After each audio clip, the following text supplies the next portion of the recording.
Hi guys. Okay, so I decided to make a video. So I know my hair is a mess right now. I'm sorry. So I thought that in light of everything that's been happening, all these shootings and the San Bernadino shooting recently, and just all of this, violence and crap, I just thought that I'd make a video. Just about, just my opinion about some of this and just basically it's just an opinion video where I ramble a lot. But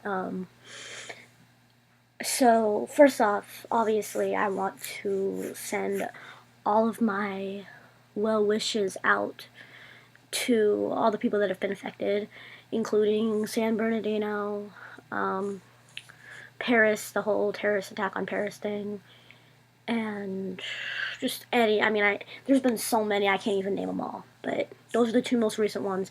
But just anybody, any country that's been through hardships with that. Obviously, my heart goes out to all of you guys.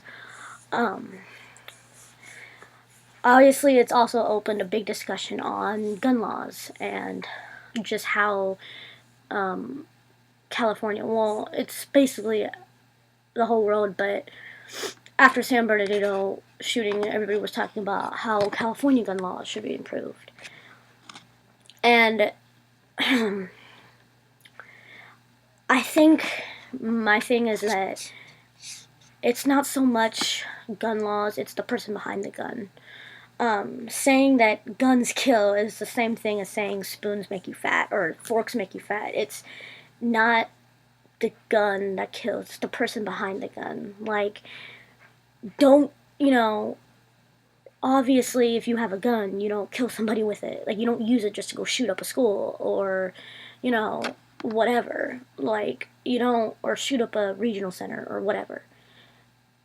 So, honestly, it's not so much the gun laws. I mean, in my personal opinion, I think it has a lot to do with just the person behind the gun. It's the same I'm repeating myself, but like I just said, it's saying, oh, well, guns kill people is like saying, spoons make me fat or forks make you fat. No, it's the person behind the thing. It's not, or knives kill. So what are you going to do? Ban knives because, what are you going to do? Ban knives because, we need them. We need knives for cooking, and so what are you going to do? Say, oh, we're not allowed to have knives because people can kill with them, or, just, it's just, you can't ban something just because irresponsible people are behind it. Um, and as an American, we have a Second Amendment right to bear arms. And I don't want that taken away. Um, I guess maybe the gun laws could be improved, maybe more stricter, but they're doing all that they can. You do need a license to own a gun, and you do need to pass like a health and safety test. There's a lot of things you already have to do. You don't just give anybody a gun. And also domestic violence. People who have domestic violence on their record can't own a gun. People with certain medical issues or mental issues can't own a gun. So really, they're doing all they can, and no matter what, there's always going to be somebody who's irresponsible with a weapon, whether it be a knife, a gun, their own fists, anything. Your own fists could be a weapon if you want. I mean, they couldn't necessarily kill someone, but they could seriously injure someone. I mean, anything can be used as a weapon. Really, anything, yardstick, anything could be used as a weapon if you try hard enough. And I just think that, you know, no matter how the laws are changed, people are still going to be irresponsible. It doesn't matter. Changing the gun laws isn't going to make people magically more responsible. And banning it isn't the solution because we have the right. We have that right, and you can't take a constitutional right away from us. So that's, I think, I just think really it has to do with the person who's owning the gun. They need to be more responsible, and they need to have more regard for a human life. And it's just really that simple. You. The fact of the matter is, you know, gun shops and people who sell guns don't know who that gun is going to. They really don't. I mean, they don't know if that person's going to be 100% safe with it. You just don't know. And really, you kind of have to run that risk. Whenever you give a gun to somebody, you're running the risk that that person's going to use that gun to shoot up a school. You just don't know. You really don't know that. And you kind of just have to know that we have that right. That person has a right to own a gun. And if they're going to be irresponsible with it, then they get it taken away and shouldn't be allowed to have one.